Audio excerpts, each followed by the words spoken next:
Então a gente hoje, dentro da empresa, a gente acaba utilizando várias abordagens que ajudam na melhoria da construção dessa competência coletiva. Tá?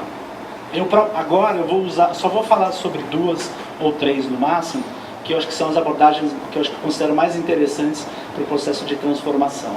Então como é que a gente consegue fazer essa mudança de um grupo para uma competência coletiva? Como é que a gente fortalece a equipe? O que eu vejo basicamente no dia a dia hoje?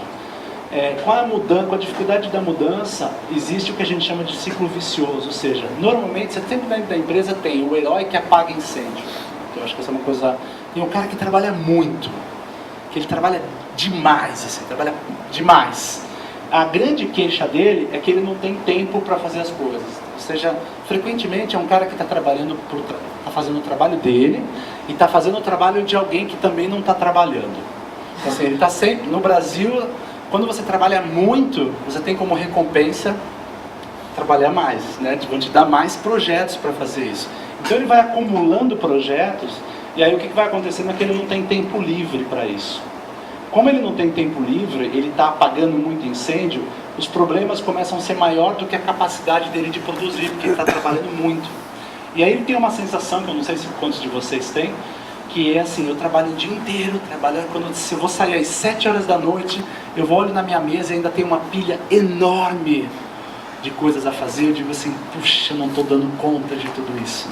E aí eu começo a ter uma sensação de incompetência. Não é que eu sou incompetente, é porque tem tanta coisa para ser feita que eu não consigo dar conta, essa grande queixa das pessoas. Então o que a gente tem percebido é que esse ciclo aqui não tem trazido toda a produtividade que a gente quer e precisa. Então a gente tem proposto um outro ciclo, que é o que a gente chama do ciclo virtuoso. Mas para isso, tem que sair dessa ideia de poucos fazendo muito para muitos fazendo muito. Essa é a ideia. É por isso que a gente trabalha muito com essa questão. Então o que eu queria marcar com vocês hoje é isso aqui. Quer dizer, pensar em competência coletiva para construir essa sustentabilidade, na verdade, por incrível que pareça, aumentar esse processo vem de uma gestão e do entendimento singular de cada elemento que está na organização. Consegui explicar? Quer dizer, para aumentar o potencial criativo e o potencial de execução de uma equipe, eu tenho que fazer o contrário, eu tenho que olhar para essa gestão singular. E eu tenho que fomentar a cultura. Eu vou explicar isso e espero que consiga explicar muito bem. Então, o que a gente tem lá, na verdade? Eu sempre, quando sento com um gestor para falar sobre isso, o gestor diz assim, nossa, a equipe está com problema. E quando eu vou lá analisar o problema, eu consigo constatar uma questão. Nunca é a equipe. Então, quando a gente diz a equipe tem um problema, na verdade a gente tem algumas pessoas que estão com um problema na equipe. Então, deixa eu tentar formular isso melhor para vocês. Alguém estuda à noite? Alguém estuda à noite ou faz um MBA? Ou já estudou à noite, né? Você vai estudar à noite, a aula começa às 7 horas da noite. Você chega às 6h50. O professor chega às 7. Aí tem os atrasados que chegam 7h15. O professor espera os atrasados chegar. Quando os atrasados chegam, o professor chama todo mundo e dá uma lavada ou dá um sermão sobre a importância de chegar no horário. Ele fala que é importante, que tem que fazer, tem isso.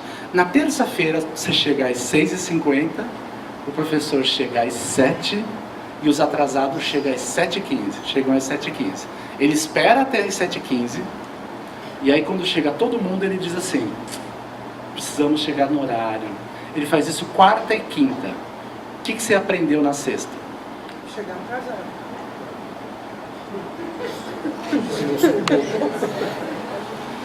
Então, eu vou desvendar 2 coisas aqui, espero que seja importante para vocês. Os gestores nas empresas fazem a mesma coisa. Então você tem uma equipe, ou um grupo, ou um bando, que tem que alcançar uma meta. Em essência é isso. Tem um grupo que tem que alcançar essa meta. O gestor olha lá e vê que a meta está abaixo do esperado. Normalmente o que o gestor faz uma coisa muito interessante. Ele chama todo mundo numa sala, ou numa convenção, né? E normalmente dá uma lavada em todo mundo, porque nós não batemos a meta.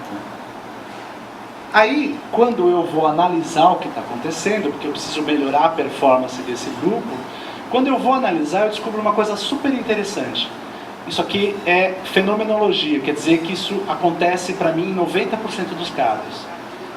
Não é a equipe que não está resolvendo, tem uma galera lá dentro que está batendo assim a meta, e mais ainda, que está superando a meta. Tem um grupo que está fazendo o que é para ser feito.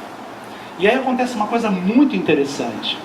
Mesmo este cara que está batendo a meta, ele é chamado nessa reunião e ele ouve a lavada que aconteceu. A gente faz uma coisa muito interessante, que eu acho que a gente aprendeu isso com o nosso pai. Eu desconfio que a gente aprendeu com a nossa família. Este cara aqui está abaixo da performance. E este cara fez alguma coisa errada. Então, quando este cara faz alguma coisa errada, o gestor chama todo mundo para dizer para todo mundo o que aquele cara fez de errado. Ou ele manda um e-mail para todo mundo dizendo, não faça isso, isso, isso, isso. E aí o Sidney, que está aqui, diz assim, mas espera aí, por que está mandando esse e-mail para mim? Será que eu estou errando?